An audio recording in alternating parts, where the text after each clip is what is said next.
काढली जाधव सर. कोणते कोणते? पहिलं मूकनायक. आणि मूकनायक ज्या वेळेला वर्तमानपत्र बाबासाहेबांनी काढलं त्यावेळेला त्या मूकनायक वर्तमानपत्रावर जे स्लोगन छापलेली होती ना, ती स्लोगन ही संत तुकाराम महाराजांचा अभंग होता. कोणता अभंग होता? काय करू आता धरोनिया भीड, निशंक हे तोंड वाजविले, नोहे येथे कोणी मुखियाचा जा, सार्थक लाजोनी नोहीत. बाबासाहेबांनी मूकनायक काढलं. पुढे त्यांना उच्च शिक्षणासाठी परदेशामध्ये जावं लागलं. त्यांनी जबाबदारी दुसऱ्याकडे सोपवली, पण ते फार काळ टिकलं नाही. बाबासाहेब परत आले आणि परत आल्यानंतर पुन्हा पाहिलं, पुन्हा आपल्या या मुख्या लोकांचा आवाज लोकांपर्यंत पोहोचवण्यासाठी मला पुन्हा वर्तमानपत्र काढावं लागेल. आणि मग दुसरं वर्तमानपत्र काढलं. कुठलं? बहिष्कृत भारत. आणि सेजवळ सर त्या बहिष्कृत भारतवर जीव छापलेले होते स्लोगन, ज्ञानेश्वरीची गोळी होती. आता कोदंड घेऊन हाती अरुणे का येरते, देई अलिंगण वीर वृत्ती संग्रामी ये. या संग्रामाला आता वीरवृत्तीनं आलिंगन दे, असं जे कुरुक्षेत्रावर श्रीकृष्णाने अर्जुनाला सांगितलं होतं ते बाबासाहेबांनी आपल्या लोकांना सांगितलं. आता आपल्याला लढल्याशिवाय पर्याय नाही. आणि आजची परिस्थिती पाहिल्यानंतर संविधान जागवण्यासाठी सुद्धा आज आम्हाला लढल्याशिवाय पर्याय नाही. सकाळी आपण ऐकलं, पण तुम्हाला सांगतो दादा, मला आश्चर्य वाटतं, नवल वाटतं, एवढा खेद वाटतो की तो खेद पुन्हा हसण्यामध्ये रूपांतरित होतो. की ज्या वेळेला एखादी गोष्ट खेद वाटण्याच्या पलीकडे त्यावेळेला हसावं लागतं. अलीकडेच एका शाळेमध्ये माझं व्याख्यान होतं, कॉलेजमध्ये व्याख्यान होतं, आणि तिथे मी सांगितलं की या मनुस्मृतीने माझ्या माय भगिनीला किती अधिकार नाकारलेले आहेत. 2 शिक्षक उठले आणि मनुस्मृतीने कुठलाही अधिकार नाकारलेला नाही, उलट महिलांचा सन्मान केलाय सांगितलं. आणि मग एकच श्लोक, यत्र नार्यस्तु पूज्यन्ते. आणि मग त्यांना सांगितलं यत्र नार्यस्तु पूज्यन्ते बरोबर आहे, सगळं बरोबर आहे, पण त्याला मला भाषण जरा थोडं डिस्टर्ब होऊ द्यायचं नव्हतं, म्हणून त्यांचं ते थांबवलं बाकीच्या लोकांना. आणि मग त्यांना सांगितलं, नावं विचारली त्यांची. दोन्हीही नावं बहुजन समाजामधल्या शूद्र मध्ये जे काही मनुस्मृतीने घातलेली ती नावं होती. आणि मग त्यांना सांगितलं की सर, आज शिक्षक म्हणून जे तुम्ही या शाळेमध्ये आहात ना, मनुस्मृती असती तर ही शाळा झाडण्याशिवाय तुम्हाला दुसरं काम मिळालं नसतं. मनुस्मृती असती तर तुम्हाला ढोरं ओढण्याशिवाय दुसरं काम मिळालं नसतं. आज तुम्हाला शिक्षणाचा अधिकार मिळालाय, हा भारतीय संविधानामुळे मिळालाय. आणि मित्रांनो, आज भारतीय संविधान आपलं एवढं श्रेष्ठ आहे, भारतीय संविधान एवढं श्रेष्ठ आहे की दादा आपण म्हणतो की अमेरिका फार श्रेष्ठ आहे, पण अमेरिकेचं संविधान सुद्धा आमच्या भारताच्या संविधानावर मजबूत नाही, एवढं प्रगल्भ नाही. तुम्ही म्हणाल महाराज आपला देश आहे, आपलं संविधान आहे, बाबासाहेबांनी लिहिलं आहे, त्याच्याबद्दल आत्मीयता असणं बरोबर आहे, पण आपलं संविधान चांगलं म्हणण्यासाठी तुम्ही अमेरिकेच्या संविधानाला कमी म्हणायचं काय कारण आहे? हे आमच्यापेक्षा कमकुवत आहे म्हणायचं काय कारण आहे? आमच्यापेक्षा त्याच्यात उणीव आहे म्हणायचं काय कारण आहे? त्याचं एक कारण आहे. आणि महाराज तुम्ही जर तसं म्हणत असाल तर आम्ही समता मानणारे माणसं आहोत. आणि आमच्या देशातल्या जेवढ्या लोकांना सन्मान मानतो तेवढा अमेरिकेला सुद्धा सन्मान मानतो. आणि तुम्ही अमेरिकेला जर कमी लेखत असाल, त्याच्या संविधानाला कमी लेखत असाल, तर त्याचा पुरावा द्यावा लागेल. आणि सेजवळ सर, तुम्हाला माहिती आहे मी काही नुसतं कीर्तनकार नाही, मी आधी पत्रकार आहे आणि मग कीर्तनकार आहे. आणि पत्रकारितेमध्ये सुद्धा मी 20 वर्ष क्राईम रिपोर्टिंग केलेली आहे. आता क्राईम रिपोर्टिंग मध्ये काय काय बातम्या असतात आपल्याला माहिती आहे. आमचा मित्र गिराशे इथे आले होते सकाळी, गेले मला वाटतं आहेत का? हा, गिराशे सर माझ्या हाताखाली काम करत होते. मी सामनाचा या भागाचा उपसंपादक होतो, त्यावेळेला ते माझ्या हाताखाली होते. आणि त्याच्यामध्ये मी 20 वर्ष क्राईम रिपोर्टिंग केलेली आहे. आणि क्राईम रिपोर्टिंग मध्ये काय असतं आपल्याला काय सांगायचं गरज नाही, सगळ्या बातम्या कायद्यात लिहाव्या लागतात. आणि एवढ्या कायद्यात बातम्या लिहित असताना माझ्या एकाही बातमीवर खुलासा आला नाही, एकाही बातमीवर डिफॉर्मेशनची केस झाली नाही. का? आधी पुरावा हातात ठेवतो मग बोलतो. तुम्हाला महाराज ते जाऊ द्या, तुमची ओळख करून दिली बरं झालं. पण तुम्ही सांगा, अमेरिकेच्या संविधानापेक्षा आपलं संविधान श्रेष्ठ कसं? ऐका मित्रांनो, अमेरिकेचं संविधान तयार झाल्यानंतर तिथल्या महिलांना मतदानाचा हक्क मिळण्यासाठी 27 वर्ष संघर्ष करावा लागला. 27 वर्ष. अमेरिकेचं संविधान तयार झाल्यानंतर तिथल्या महिलांना 27 वर्ष संघर्ष करावा लागला. आणि आम्ही अमेरिका लय पुढे आलेली म्हणतो. आम्ही अमेरिकालाही प्रगत म्हणतो, पण साहेब आज 21व्या शतकात सुद्धा जाधव सर, आज 21व्या शतकात सुद्धा अमेरिकेची राष्ट्राध्यक्ष महिला होऊ शकलेली नाही. आणि श्यामसुंदर महाराजावर विश्वास ठेवायची गरज नाही, आणि कोणत्याच महाराजावर विश्वास ठेवू नका. दनादन त्या महाराजांनी जर एखादं विधान केलं तुम्हाला पटलं नाही तर प्रश्न विचारायला सुरुवात करा. असे जर तुम्ही प्रश्न विचारायला सुरुवात केले तर अर्धे महाराज पांघरून घेऊन घरी बसतात. तर तुम्ही मला मात्र कधी प्रश्न विचारू शकता की महाराज की कसं अमेरिकेचं संविधान श्रेष्ठ आहे, 21व्या शतकात सुद्धा अमेरिकेची राष्ट्राध्यक्ष होऊ शकले नाही, मग श्यामसुंदर महाराजांवर विश्वास ठेवायची गरज नाही. मोबाईल करायचा, नेट ऑन करायचं, गुगलवर जायचं, अमेरिकेचे राष्ट्राध्यक्ष टाकायचं, तुम्हाला एकही नाव त्याच्यामध्ये महिलांचं मिळणार नाही. पण विश्वरत्न महामानव डॉक्टर बाबासाहेब आंबेडकरांनी सर्व जगातल्या संविधानाचा अभ्यास केला, भारतीय संस्कृती मधल्या सर्व ज्ञान ग्रंथाचा अभ्यास केला, आणि जेवढं ज्याच्यामध्ये चांगलं होतं ते सगळं चांगलं निवडलं आणि चांगलं संविधान निर्माण केलं. 21व्या शतकात अमेरिकेची राष्ट्राध्यक्ष महिला होऊ शकलेली नाही, पण माझं संविधान तयार झाल्यानंतर काही दिवसामध्ये या देशातलं सर्वोच्च पदावर बसण्याचा मान महिलेला मिळाला. माझ्या अमित दादाने आता सांगितलं, ज्या पदावर बसलेल्या व्यक्तीची सही झाल्याशिवाय इथला कोणताच कायदा मंजूर होत नाही, त्या पदावर एक महिला बसली. कोणतं पद आहे? राष्ट्रपती पद. त्या पदावर 2 बसल्या महिला, एक महाराष्ट्राचीच, कोण? आणि त्या बसल्यानंतर त्यांनी पाळलं काय म्हणलं की त्यांनी तुकाराम महाराजांचा अभंग, जे का रंजले गांजले त्यासी म्हणे जो आपुले, तोची साधू ओळखावा देव तेथेची जाणावा, अशा प्रकारची भूमिका त्यांनी मांडली. आणि त्याच्यानंतर आता आमच्या आदिवासी ताई द्रौपदी मुर्मू सुद्धा होऊ शकल्या. त्याच्यामुळे होऊ शकल्या बाबासाहेबांचं संविधान. त्याच्यानंतर दुसरं पद आहे कुठलं? पंतप्रधान पद. त्या पदावर सुद्धा एक महिला बसल्या. कोण? इंदिरा गांधी. असल्या खतरनाक पंतप्रधान, त्यांचा काळ ज्या लोकांनी पाहिला त्यांना ते सगळं जाणवेल, तुमच्यासारख्या मुलांना ते पाहता आलं नाही. इतक्या खतरनाक ते पाकिस्तानाच्या सारख्या कागाळ्या काढतात. इकडून बॉम्ब टाक, तिकडून अतिरेकी घुसव, तिकडून आमकं कर, तिकडून तमकं कर. आमच्या इंदिरा गांधीनं पाहून घेतलं आणि त्या अमेरिकेला असा पाकिस्तानला असा झटका दिला की केवळ सर्जिकल स्ट्राईक करून आपले फोटो नाही छापले, सर्जिकल स्ट्राईक करून आपले बॅनर्स नाही लावले. ते इंदिरा गांधीने त्या पाकिस्तानला असा झटका दिला की एका पाकिस्तानचे 2 तुकडे करून टाकले, बांगलादेशाची निर्मिती केली. विश्वरत्न डॉक्टर बाबासाहेब आंबेडकरांनी जे संविधान आम्हाला दिलं, त्या संविधानामुळे आमच्या माय भगिनी या पदावर बसू शकल्या. आणि ही परंपरा कुठून सुरू झाली? मग संत साहित्याशी याचा काय संबंध आहे? आमच्या हमीद दादाने सांगितलं, आज तुम्हाला मिळालं ना 50% आरक्षण. काही मंडळी आता यांना घाबरलं पाहिजे बरं का दादा, यांना घाबरलं पाहिजे. आता साध्या नाहीत राहिल्या, मग बहिणी त्या बहिणी कुणाला लाडकी आहे आणि कुणाच्याही नाही. कुणाच्या आहेत? मुख्यमंत्र्याच्या लाडक्या बहिणी. पण मला काल परवाच माहिती कळाली काय बहिणीचा लाड कमी झालाय.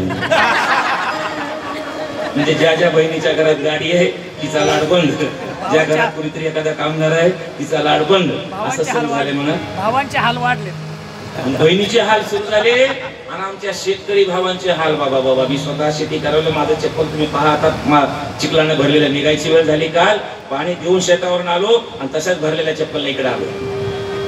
सांगत काय होतो की आमच्या संत साहित्यानं महिलांचा खूप सन्मान केलेला आहे. 50% आरक्षण तुम्हाला मिळालं, त्या आरक्षणाचं काय होतं तुम्हाला त्या सह्या सुद्धा तुमच्या कशा घेत नाहीत, नवराच कसा कनाकन सह्या तुमच्या टोकतो, हे सगळं तुम्ही पाहताय. पण 700 वर्षापूर्वी पंढरपूरच्या वाळवंटामध्ये नामदेव महाराजांनी जनाबाईला, ज्या वेळेला वारकरी संप्रदायाचं नेतृत्व करण्याची वेळ आली त्यावेळेस जनाबाईचं नेतृत्व दिले. आणि याच्या पुढे जाऊन सांगतो, माझ्याकडे वेळ असल्यामुळे फार विस्तारित जाणार नाही. 34 वर्ष वारकरी संप्रदाय आम्ही दादा जनाबाईने सांभाळला. 34 वर्ष नामदेव महाराज या वारकरी संतांचा समतेचा विचार मांडण्यासाठी पंजाबला गेले, आणि पंजाबला गेले असताना 34 वर्ष वारकरी संप्रदाय सांभाळण्याचं काम जनाबाईने केलं. आणि आपल्या सगळ्याला माहिती आहे, एखादी बाई जर चांगलं काम करायला लागली, आमच्या पुरुष मंडळीच्या पोटात मळमळ होती. आम्हाला बघवत नाही ते बाई असून आमच्या पुढे करते, म्हणजे आम्हाला काय जमत. आणि मग त्यांच्या चुका करा तर चुका होत नाही जातो ताई का? आम्ही झोपेतून उठायच्या आधी तुम्ही उठलेला असता. आमच्या आंघोळीच्या पाण्यापासून नाश्त्यापासून सगळं तुम्ही करता आणि पुन्हा आम्ही जेवल्यानंतर ते सगळं आवरून तुम्ही झोपता. म्हणजे लहान लहान कामं यांना माहिती असून चुका होत नाहीत. जनाबाई कशी चुकेल? चुकत नव्हती. आणि ज्या वेळेला जनाबाई चुकत नाही किंवा ह्या आमच्या सगळ्याच बसलेल्या जनाबाई चुकत नाहीत आणि काम चांगलं करतात आणि आम्हाला बघवत नाही, त्यावेळेला त्यांना नाउमेद करण्यासाठी आमच्याकडे एक शस्त्र असते. कोणतं शस्त्र? त्यांच्या राहणीमानावर चर्चा करायची. अंदाजा राहणीमानावर चर्चा करून अलगदपणे त्यांच्या चारित्र्याबद्दल संशय निर्माण करायचा. माझी जनाबाई पंढरपूरच्या वाळवंटामध्ये हा वारकरी संप्रदाय सांभाळू लागले त्यावेळेला अशाच प्रकारे ती जनाबाईची बदनामी सुरू केली. काय जणी आहे, रस्त्यानं चालते, तिला पदराचं भान नसतं. जनाबाई चालते, रस्त्यानं चालते, पदराचं भान नसतं. अशा प्रकारचं सगळे म्हणू लागले. पण ती जनाबाई होती. तुम्हाला सांगतो, जनाबाई एवढी खतरनाक, जनाबाई एवढी खतरनाक, माणसाला तर घाबरतच नव्हती, देवाला सुद्धा घाबरत नव्हती. तुम्हाला सांगतो, जनाबाईने देवाला इतक्या चांगल्या शिव्या दिलेल्या आहेत. जनाबाईने देवाला इतक्या चांगल्या शिव्या दिलेल्या आहेत की तितक्या चांगल्या शिव्या इथे बसलेल्या सगळ्या ताई मंडळींना ट्युशन जरी लागलं. कशाचं ट्युशन आहे काय? एखादा क्लासची गरज नाही. आमचे कोकाटे सर कुठे गेले? त्यांच्या कॉलेजमध्ये एखादा क्लास आहे का शिव्यांचा? तुमच्याकडे शिव्या कोणी देत नसेल. काय म्हणली जनाबाई? जनाबाई म्हणली, अरे विठ्या विठ्या विठ्या मूळ माईच्या कारट्या, तुझी रांडरंडकी झाली. तुझी रांडरंडकी झाली, जन्म सावित्रा चुडाल्याने, उभ्या राहोनी अंगणी, शिव्या देती दासेजनी. अशी जनाबाई त्यावेळेला पंढरपूरच्या वाळवंटामध्ये देवाला घाबरवती. यांना घाबरणारे का? सुरू केलं. जणी रस्त्यानं चालते, पदर पडलेला असतो, तिला पदराचं भान नसतं. डोईचा पदर आला खांद्यावरी, भरला बाजारी जाये नवी. डोईचा पदर आला खांद्यावरी, भरला बाजारी जाये नवी. डोईचा पदर आला खांद्यावरी, भरला बाजारी जाये नवी. डोईचा पदर आला खांद्यावरी, भरला बाजारी जाये नवी. पंढरीच्या पेठे मांडी रे पाल,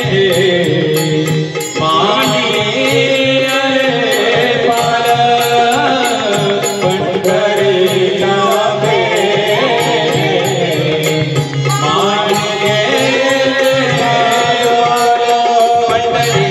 पेठे मांडी रे पाल, पंढरीच्या पेठे मांडी रे पाल, पंढरीच्या पेठे मांडी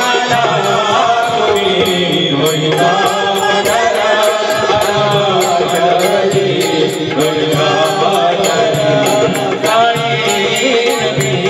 पाल.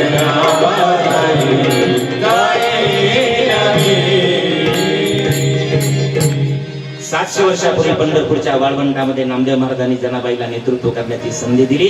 हा आदर्श डॉक्टर बाबासाहेब आंबेडकरांच्या मनामध्ये असल्यामुळे ज्या वेळेला सगळ्या समता देण्याचं ठरलं, जातीय समता, धार्मिक समता, त्यावेळेला जेंडर इक्वॅलिटीचा सुद्धा विचार नामदेव महाराज बाबासाहेबांच्या मनात आला. कारण नामदेव महाराजांनी ते त्या ठिकाणी दिलं होतं. आणि म्हणून समतेमध्ये सांगायचं झालं, मगाशी महाराजांनी प्रमाण दिलं, यारे यारे लहान थोर, याती भलते नारी नर. वारकरी संप्रदाय आणि संविधान याच्यामध्ये काय फरक आहे? संविधान एका जातीचं नाही, संविधान एका धर्माचं नाही, संविधान एका प्रांताचं नाही आणि संविधान एका पक्षाचं नाही. तसा वारकरी संप्रदाय एका जातीचा नाही, वारकरी संप्रदाय एका पंथाचा नाही, वारकरी संप्रदाय एका पक्षाचा नाही. इथपर्यंत लोकांना गोड वाटतंय, इथपर्यंत गोड वाटतंय. पण मी पुढचं वाक्य ज्यावेळेला म्हणतो ना, वारकरी संप्रदाय कुठल्याही एका जातीचा नाही, असं म्हणलं की काही लोकांच्या कपाळावर डिवायडर उभे राहतात. डिवायडर म्हणजे आट्या पडतात. असं काय? वारकरी संप्रदाय फक्त एका हिंदू धर्माचा आहे.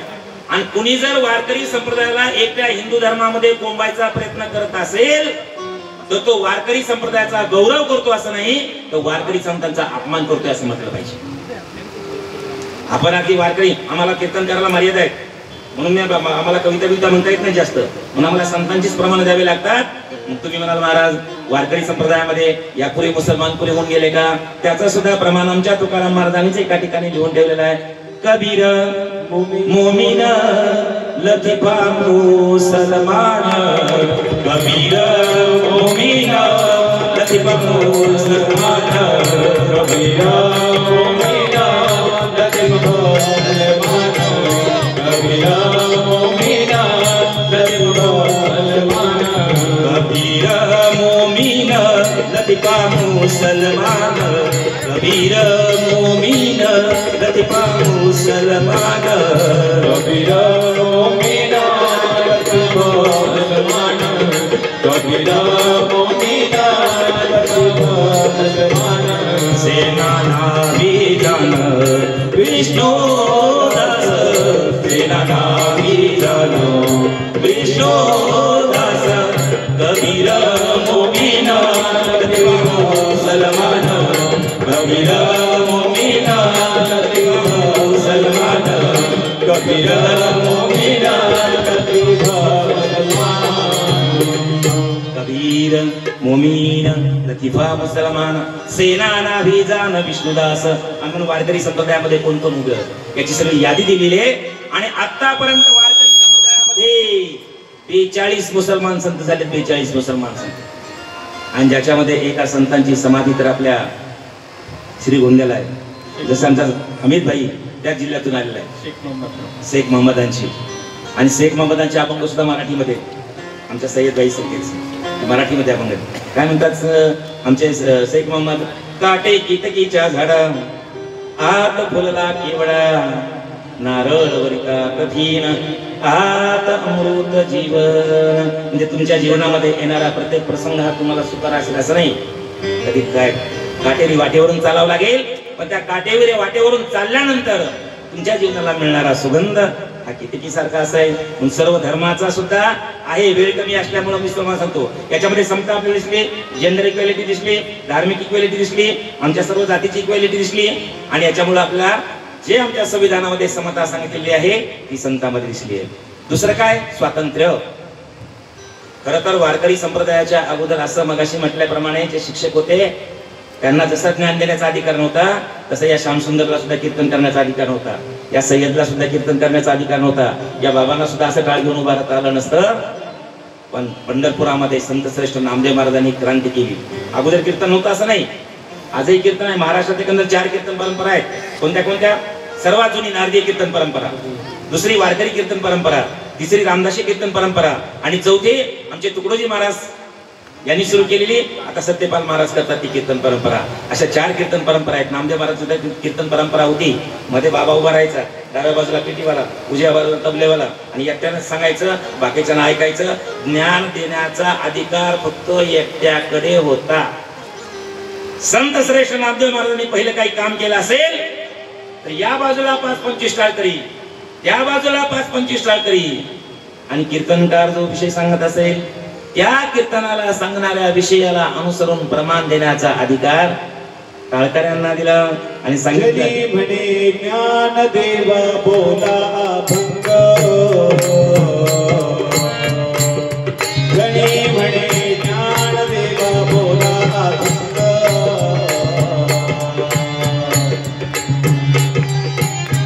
देवा बोला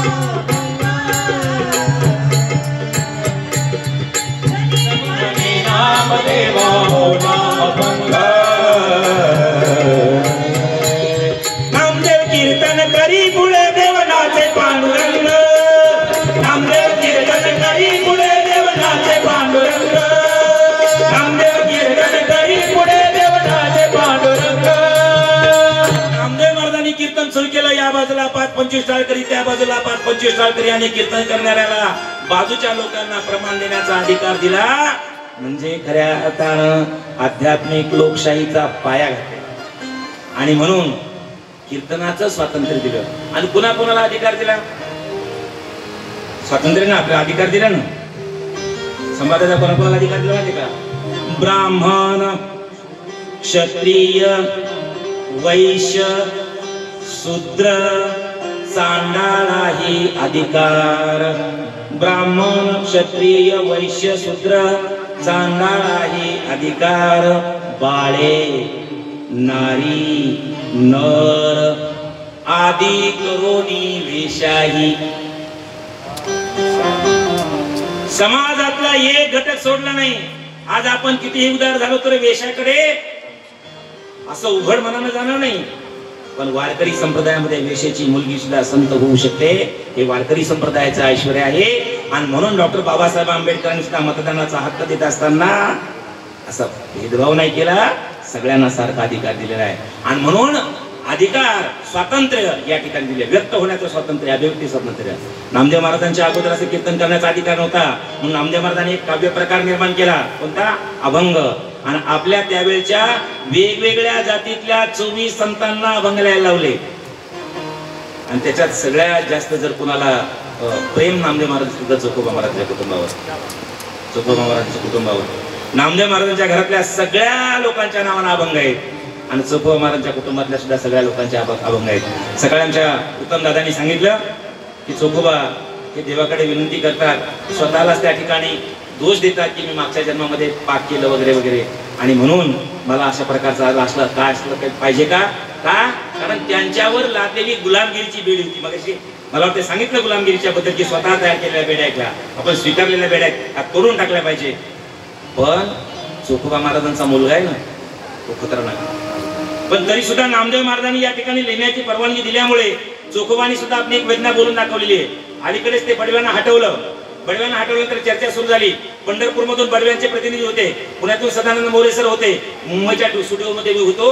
आणि तिकडून त्या बडव्यांचे प्रतिनिधी म्हणाले की आम्ही हजारो वर्ष वारकऱ्यांची सेवा केली आणि आज आम्हाला आमच्या हक्कापासून दूर केलं आणि आमच्यावर ठपका ठेवला जाते. आम्ही वारकऱ्यांना त्रास दिला.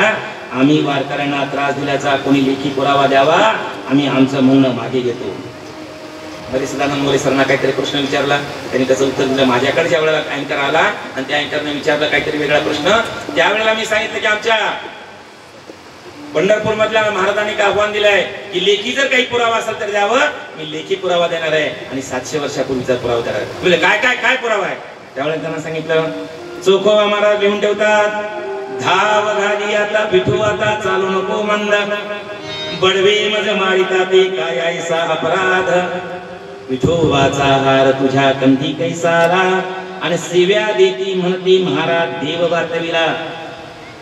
शेजवळ साहेब नामदेव महाराजांना जर ही अभंग नावाचा काव्य प्रकार लिहायला मुक्तता दिली नसती तर चोखोबांची वेदना आम्हाला कधीच कळली नसती. दादा तुम्हाला तो आवडता अभंग आमच्या मगाशी सांगितलं की खूप गातात ताल बिल करून वगैरे, पण त्याच्या अर्थाकडे जातात तो काय अभंग तो?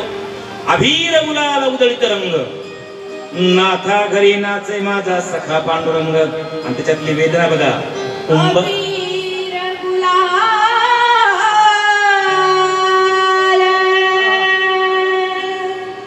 उधळी तो रंग, अबीर गुलाल उधळी तो रंग, नाथा घरी नाचे माझा सखा पांडुरंग, नाथा घरी नाचे माझा सखा पांडुरंग, नाथा घरी नाचे माझा सखा पांडुरंग, नाथा घरी नाचे माझा सखा पांडुरंग.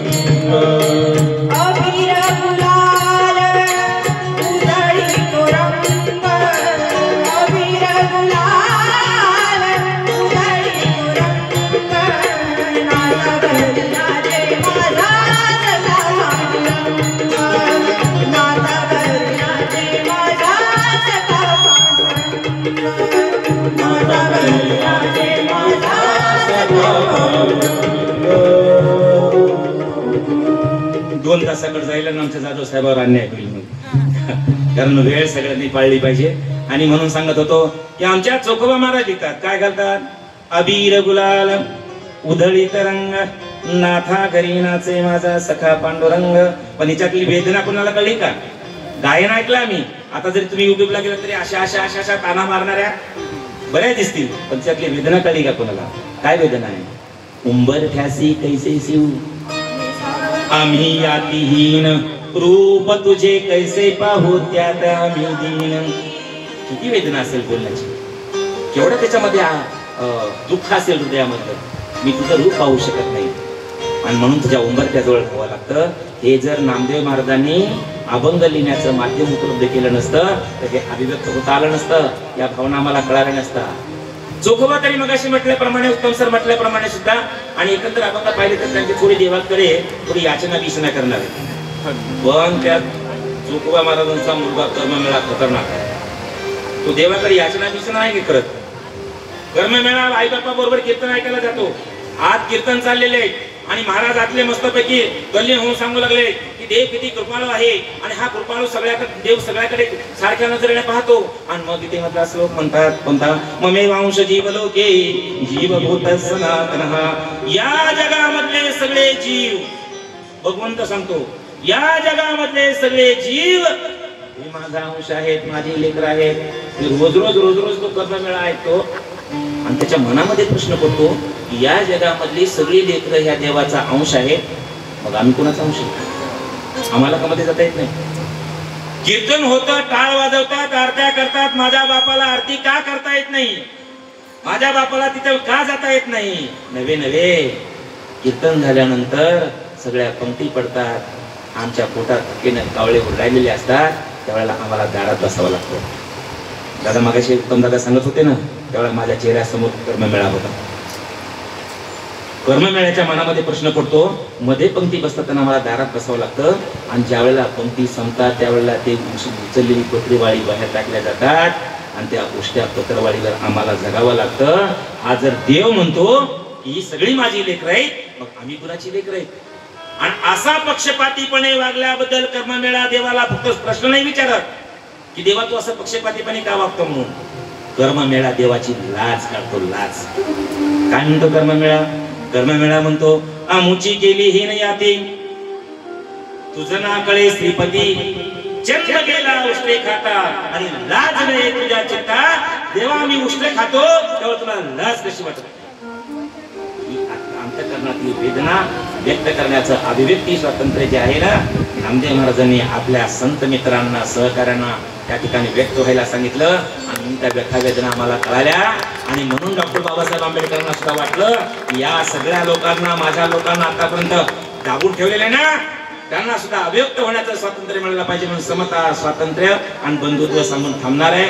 वारकरी संप्रदायामध्ये बंधुत्व केवढे, बंधुत्व केवढे. साहेब मी मुंबईला राहतो, दादा मुंबईला राहतात. आम्ही एक सध्या मोठा सण मुंबईला साजरा करतो, अजून गावाकडे तेवढं लोन आलं नाही वाटतं. मोठा सण साजरा करतो. कोणता? 31st. तुमच्याकडे असतं की नाही माहिती नाही.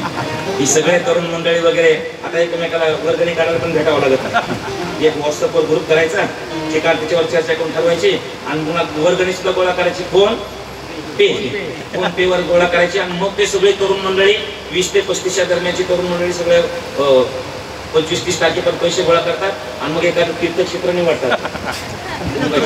नाळा, खंडाळा, कोलारा असल्या काहीतरी निवडतात आणि मग सगळेजण मिळून त्या ठिकाणी आपल्या दिवशी गाडी करतात आणि त्या रिसॉर्टवर जातात आणि त्या रिसॉर्टवर जाऊन त्या दिवशी 31st काय करतात? सगळेजण हरिनाम सप्ताह, संविधानाचं चिंतन करतात. बरोबर का?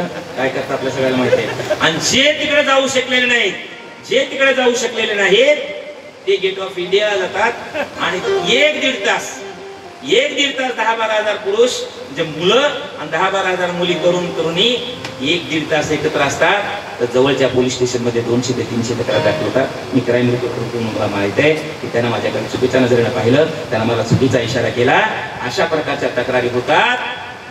पण 22 दिवसाचा प्रवास आहे. अनेक वेळेला उड्यावर राहावं लागतं, अनेक वेळेला माझ्या माता भगिनी उड्यावर आंघोळ करतात. तरी 22 दिवसाच्या प्रवासामध्ये एकाही माझ्या माईची, माझ्या ताईची तक्रार नसते की माझ्याकडे चुकीच्या नजरेनं पाहिलं. डॉक्टर बाबासाहेब आंबेडकरांनी मी बंधुत्व हे मूल्य का संविधानामध्ये घातलेलं आहे हे सांगताना म्हटलेले आपल्या शेवटच्या भाषणामध्ये की समता आणि स्वातंत्र्य लोकांपर्यंत पोहोचवण्यासाठी जर आम्हाला प्रत्येक ठिकाणी पोलिसाला दंडुका घेऊन उभं करावं लागलं तर ते खरं स्वातंत्र्य असणार नाही, ती खरी समता असणार नाही. ज्या वेळेला लोक एकमेकाच्या माणूसपणाचा सन्मान करतील आणि पोलिसाला कुठेच हस्तक्षेप करावा लागणार नाही, ती खरी समता असेल. आणि ती समता आपल्याला, ते स्वातंत्र्य आपल्याला वारीमध्ये दिसतं. आणि म्हणून बंधुत्वाचा संदेश सुद्धा आपल्याला वारकरी संतांकडून मिळतो. म्हणून समता, स्वातंत्र्य, बंधुत्वाचा जो विचार आहे तो आमच्या संतांनी मांडला. आणि विश्वरत्न डॉक्टर बाबासाहेब आंबेडकरांनी लिहिलेल्या संविधानामध्ये त्याचं पूर्ण त्या ठिकाणी प्रतिबिंब पडलेलं आहे. मी शेवटचं एक विनंती करणार आहे, नेहमीच करत असतो. आताच आपण सर्वांनी ऐकलं, सगळीकडे असणारा विषमतेचा वनवा पेटलेला आहे. आमचं संविधान जाळण्याचे प्रयत्न होत आहेत. काही लोक, मी कीर्तन तरी का करू लागलो संविधानाचं, सगळे लोक देवाचं कीर्तन करतात, सगळे लोक संतांचं कीर्तन करतात. आणि मग श्यामसुंदर महाराजांना संविधानाचं कीर्तन काय करायचं वाटलं? कारण हमीद दादा आपल्याच नाशिक जिल्ह्यामध्ये, नाशिक शहरामध्ये एका कीर्तनकाराने सांगितलं की संविधान हे डॉक्टर बाबासाहेब आंबेडकरांनी हिंदू धर्माविरुद्ध केलेलं कारस्थान आहे. त्याच शहरामध्ये येऊन सांगलीच्या एका मोठ्या मिशावाल्या गुरुजीने येऊन सांगितलं की संविधानापेक्षा मनुस्मृती श्रेष्ठ आहे. आणि मगाशी उत्तम सरांनी उल्लेख केला की जंतर मंतर मैदानावर संविधान जाळलं. ज्यावेळेला या सगळ्या घटना घडत होत्या त्यावेळेला मला वाटलं की मी केवळ पत्रकारिता करत फिरलो, तर कदाचित त्याच्यापेक्षा हे काम महत्वाचं आहे. कोणी संविधानाला जर कोणी कीर्तनातून बदनाम करत असेल तर संविधान हे कीर्तनातूनच आपण कसं चांगलं सांगितलं पाहिजे. आणि म्हणून समता, स्वातंत्र्याचा हा जागर संविधानातून, कीर्तनातून मांडतो आहे. आणि म्हणून आपल्या सर्वांना विनंती करतो, सगळं आतापर्यंत विसरलं तरी चालेल, पण आजपासून कोणाचाही धर्मावरून, कोणाचाही जातीवरून, कोणाचाही पंथावरून भेदभाव करू नका. एवढं केलं की एवढं धावत परत आलेलं माझं सार्थकता समजेल. आपण या ठिकाणी मला बोलवलं त्याबद्दल धन्यवाद.